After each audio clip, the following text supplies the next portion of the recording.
Not enough. Still not enough. Oh, let's see. What do you need? It's nice to know you all care so much about my well-being. Everything Spoilage is a Factorio mod that does exactly what it says on the tin, putting everything in the game on a timer before turning it into some variety of garbage.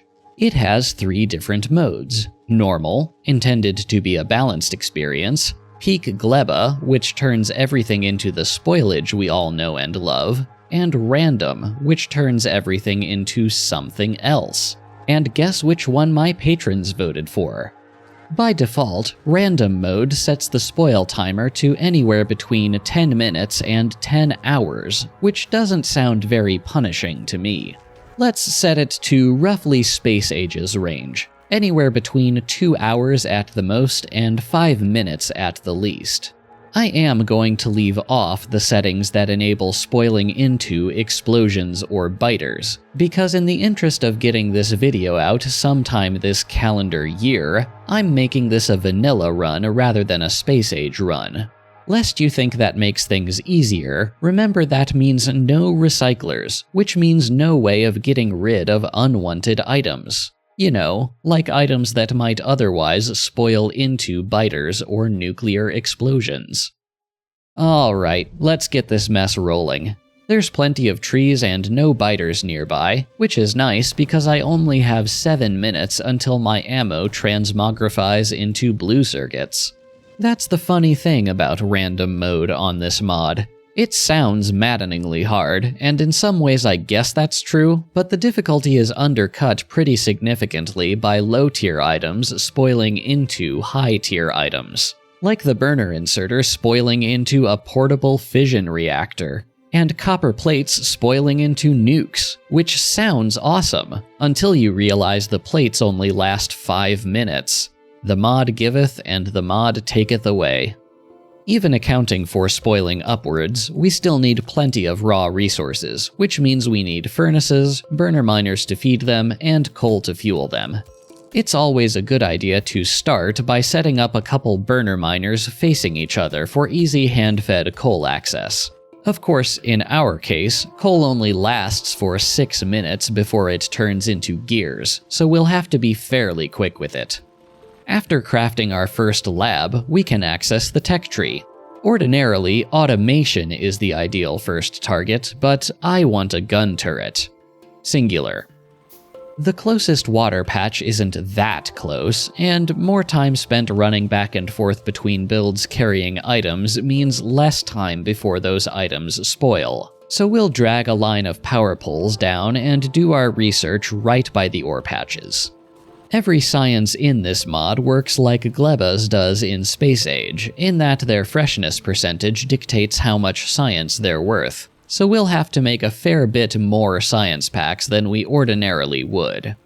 We have a gun turret, and in 3.5 minutes we'll have a red splitter, but it's what the splitter spoils into that we're really after here. Our first pseudo-automation will be a hand-fed red science build. Just dump iron and copper plates into the center chest and it'll keep the lab fed with science.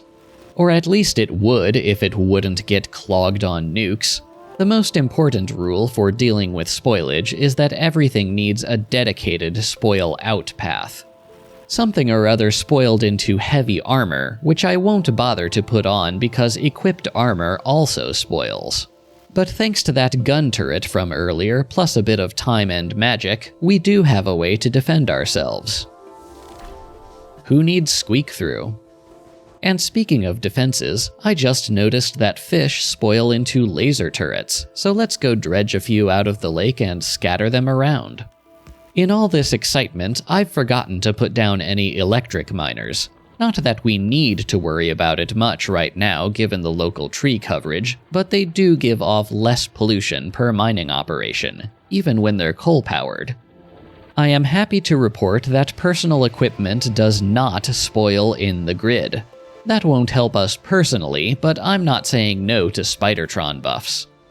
Time for some more automation. Again, our primary spoilage annoyance is 5-minute copper plates, so building this factory on top of the copper patch keeps the resulting circuits as fresh as possible.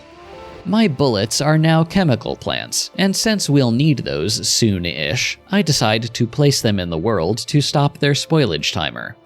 Then I decide to augment the circuit factory to make a bit of green science. We get plenty of gears from spoiled coal, so we can just hand-feed those right along with the iron plates. When making direct insertion builds with spoilage involved, you can use intermediary boxes as a quick and dirty spoil-out path. I didn't do that everywhere here, which will bite me shortly, but this will all get ripped up and redone soon anyway. My inventory is starting to get a bit full, so we'll dump some of this into a couple boxes.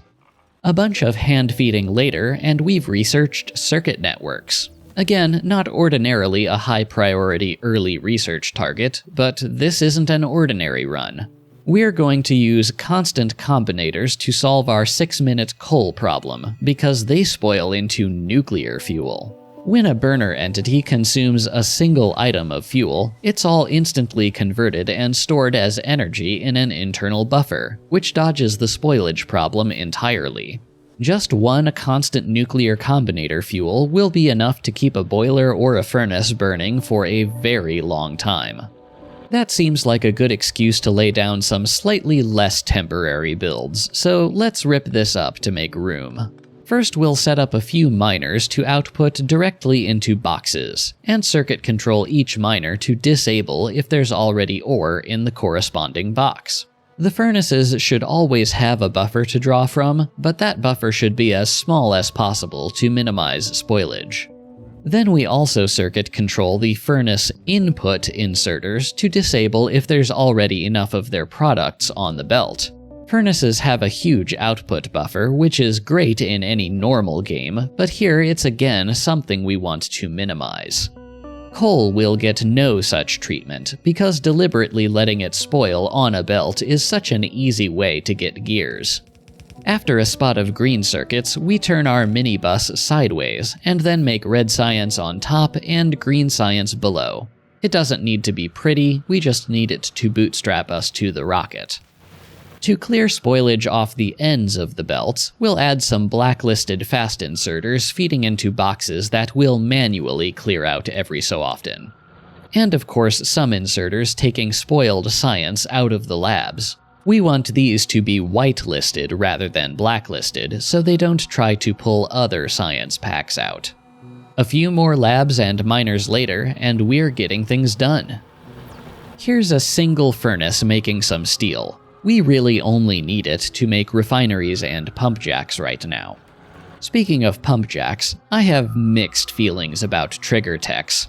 The early ones do a good job of teaching new players the basic progression paths, but by mid-game I start to get annoyed at the game insisting I pump for oil or drill for uranium before it allows me to research how to do anything with them.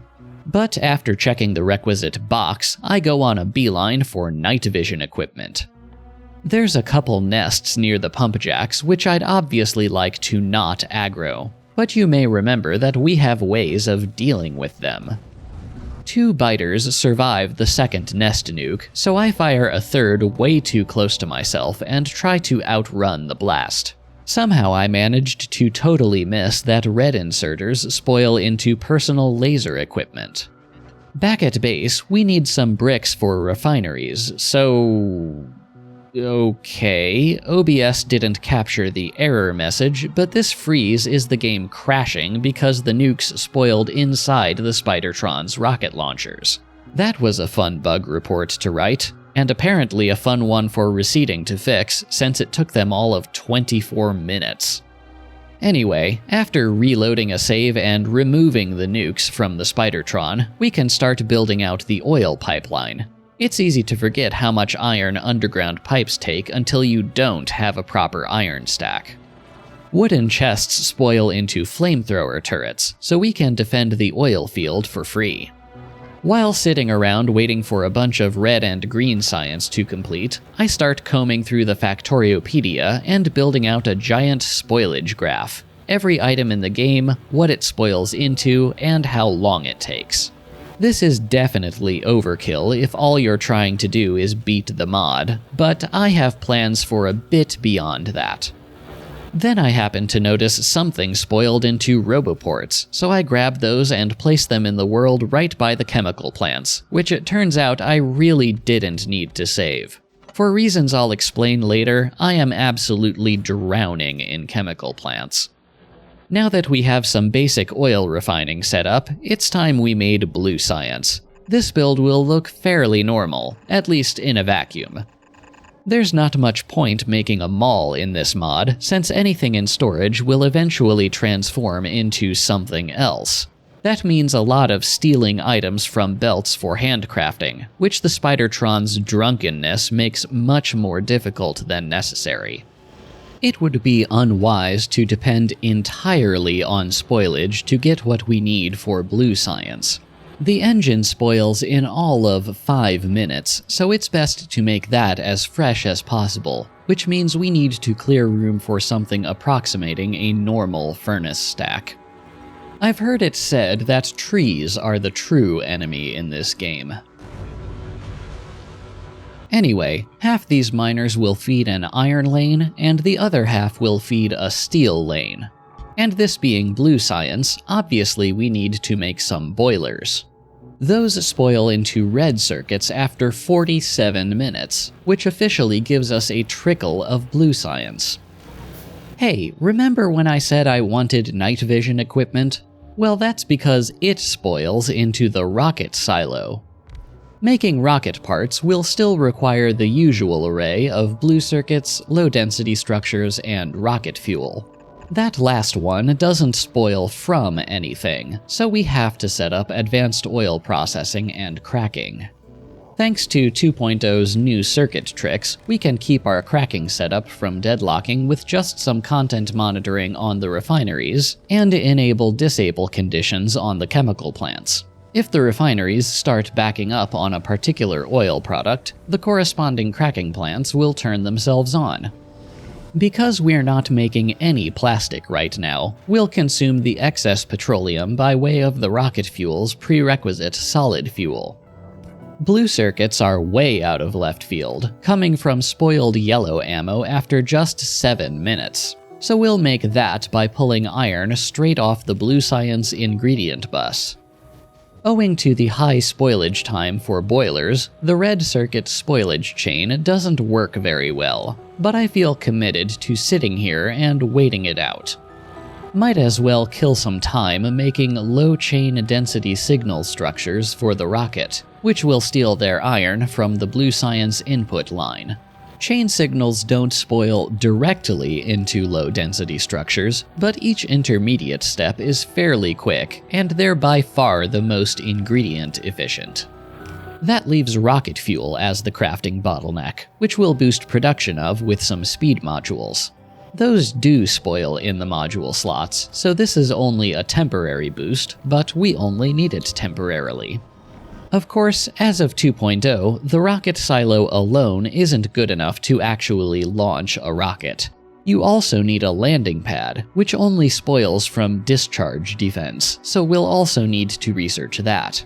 Still, it's a lot faster than actually researching all the way up to the silo.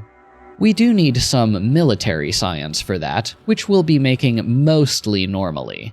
Walls spoil in 7 minutes, and stone in 5, but the intermediate bricks take 58, so we'll smelt them right next to the stone patch and belt them down. And quickly swipe some iron and steel for ammo from the chain signal build.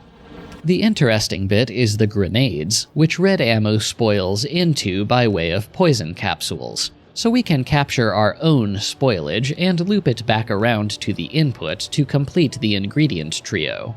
It takes some finagling, but eventually I get it mostly working. Also, here's me refilling the boilers manually, just in case you forgot I had to do that. Then I notice that grenades spoil into chain signals, so I spaghetti my way out of the grenade spoilage box to join with the chain signal output belt just above. We've officially spoiled upwards all the way to a rocket. Now we just need to wait on that discharge defense-based landing pad research. Oh, our first biter attack of the run. Just an expansion party that the radars hadn't picked up on yet. We're still bottlenecked by boiler spoilage, or rather lack thereof. I could make a proper red circuit build to hurry this along, but whatever, I needed some time to work on this script anyway. Once it's finally researched, we pick up some steel, blue circuits, and a few laser fish turrets and craft ourselves a discharge defense, which spoils into a landing pad in another 40 minutes. Okay, I'm not sitting here for this. I'm gonna go take a shower or something. Be right back. Later. There we go. Rocket silo, rocket, landing pad, and payload, without needing to research any of it. Don't believe that playtime counter. Probably half of that was AFK. So, a rocket launch is nice and all, but this base isn't exactly what I would call stable. I think we can do a bit better. Just to prove that it can be done with random spoilage, why don't we try to do a little infinite research with all 7 sciences? That has to start with an explainer. Because we left the biters and explosions off, every item in the game is guaranteed to spoil into some other item. That means we can map out the entire spoilage chain into what's called a directed cyclic graph, which is a fancy way of saying a network of one-ways with a loop in it. In other words, sooner or later, every item we don't consume is going to be suspended in time, spoiling and respoiling into the same chain of items over and over again, forever. Dormammu, I've come to bargain. Because I've mapped out the full spoilage graph already, I know that this seed gives us 2 item cycles to work with. The first one is why I mentioned drowning in chemical plants earlier, because most items end up trapped in this particular cycle. That said, it has the advantage of producing engines, which we can reuse in blue science. The second cycle is trickier, because basically the only way to directly void these items is via accumulators into the satellite. But if we get desperate, we can fill up the empty barrels with water to force them into the first cycle. Armed with that knowledge, plus a basic perimeter, and we're ready to build the real base. We'll do that to the west of our starter base, because there's some fairly rich ore patches over there that are close enough to each other to belt their products, so we don't have to mess around with trains. First, however, let's quickly shore up the power. We'll use what's left of the starter iron and copper patches to make a slow but steady trickle of constant combinator fuel. If you want to take on this mod yourself, I cannot recommend the direct insertion with intermediate box technique highly enough.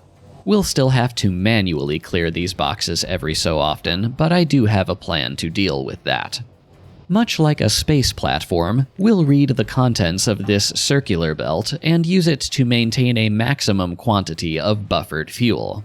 Speaking of fuel, I don't want to have to fuel my furnaces anymore, because that's just another way we can get surprise spoilage. So from here on out, it's all electric furnaces all the time. Copper ore spoils almost as quickly as copper plate, so we want as little of it buffered on the belt as possible. We can handle that by setting the miners to read from the belt and only enable when the belt contents dip too low. Iron I'll just swipe off the main line for now and set up properly later.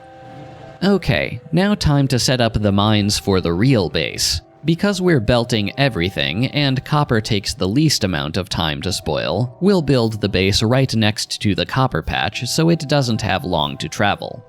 Then we set up the iron mine, the stone mine, and the gear mine.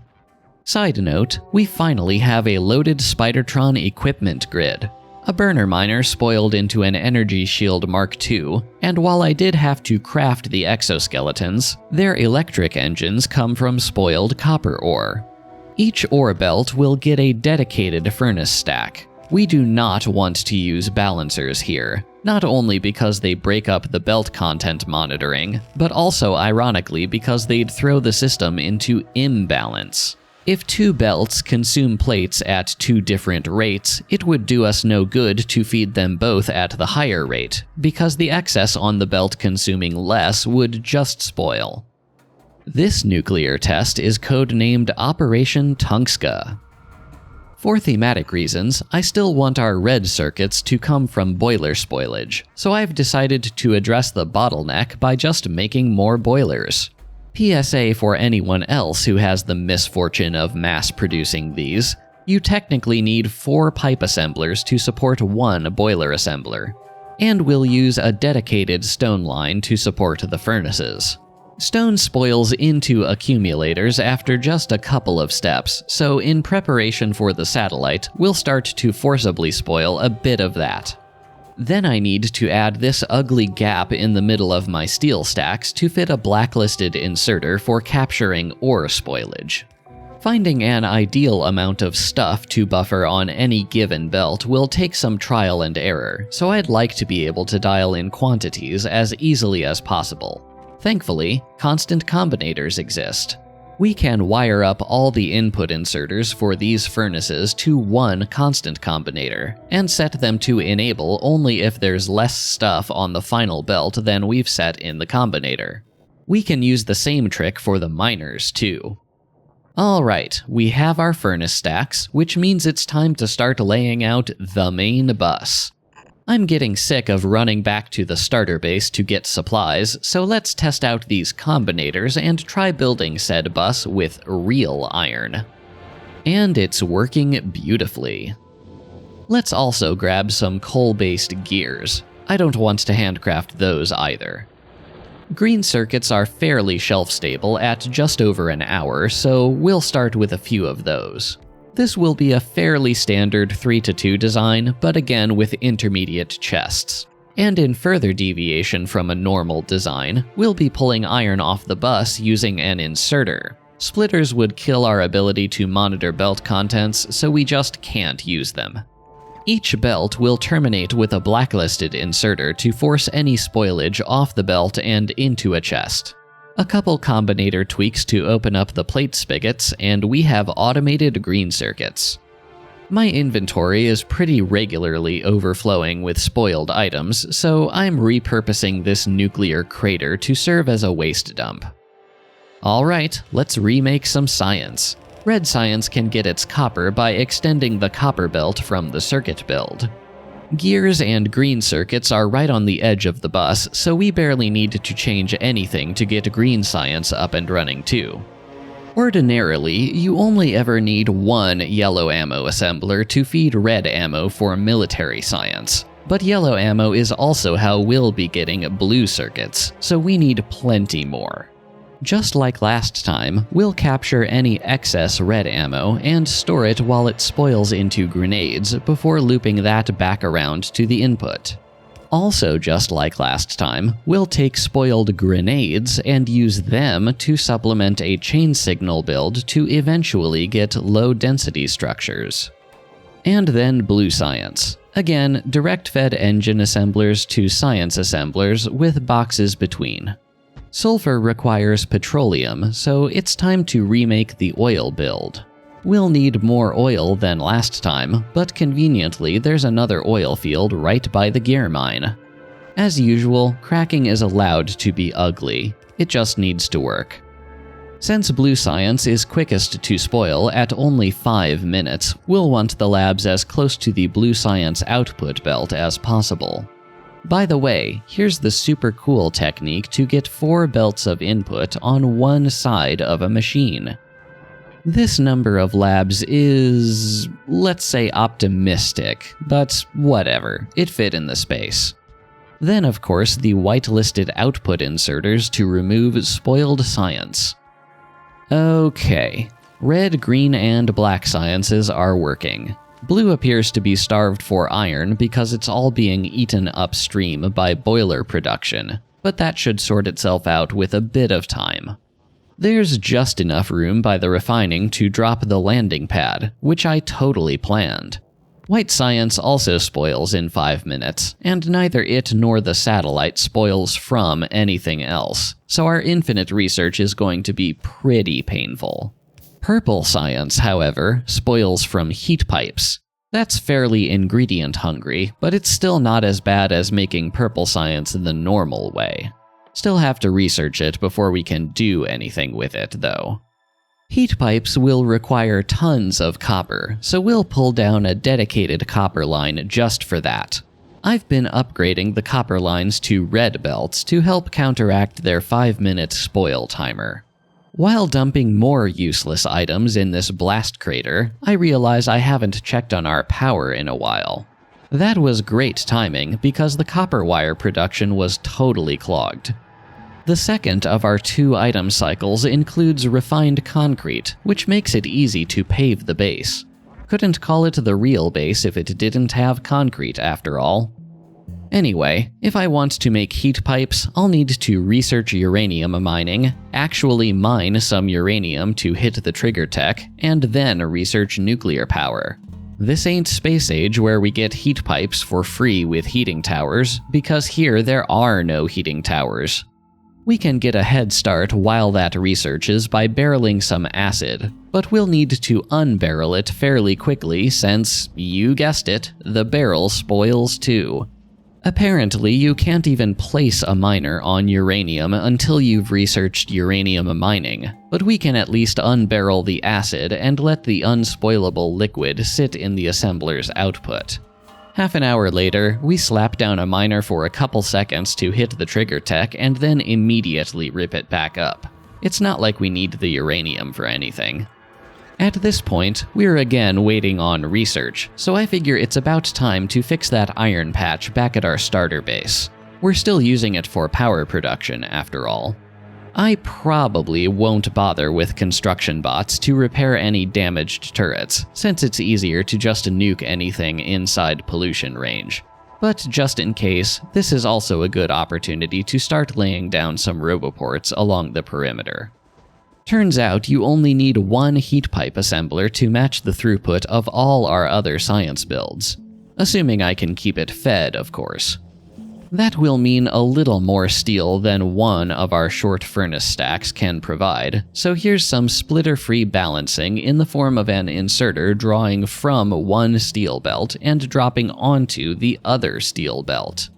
With that squared away, it's finally time for yellow science, which of course starts with display panels.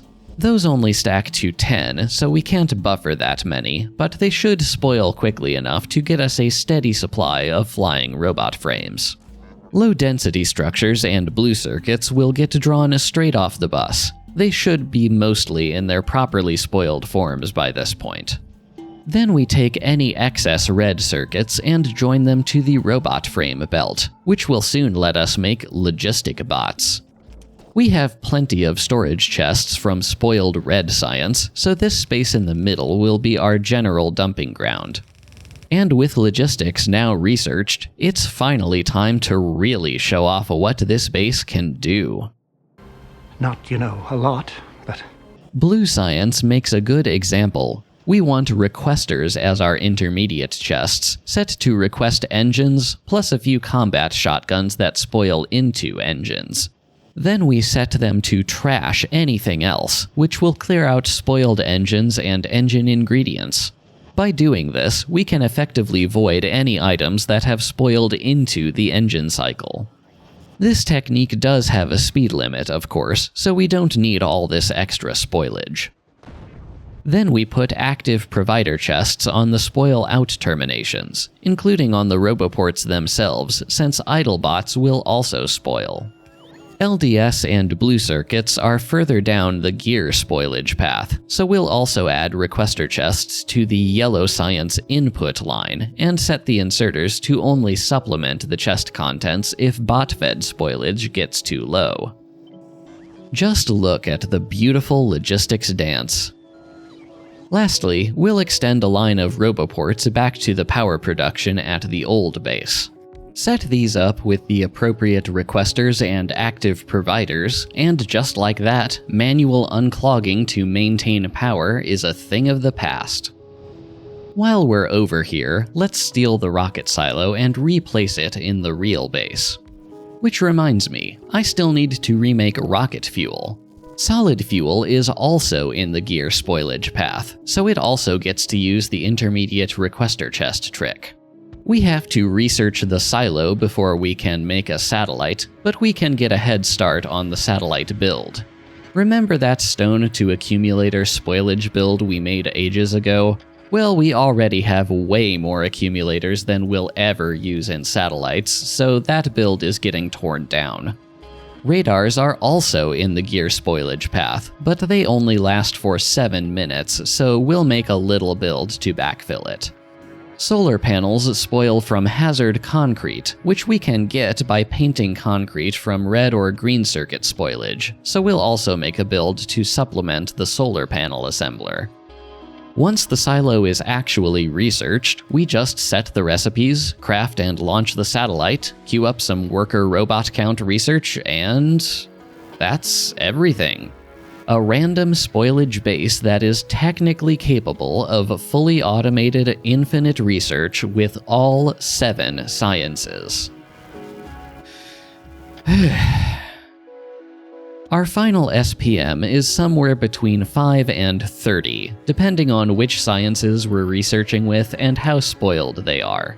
But you know what, given how much chaos I had to wrangle, I'm still pretty proud of that. Well, thank you all for joining me on this quick little descent into madness. And of course, an extra special thanks to all my patrons and YouTube members who fund ridiculous challenges like this one. Your support means the world to me, and I genuinely couldn't do any of this without you. The next project has been churning in the background for about 4 months now, but it's finally almost done, so I hope to see you again very soon.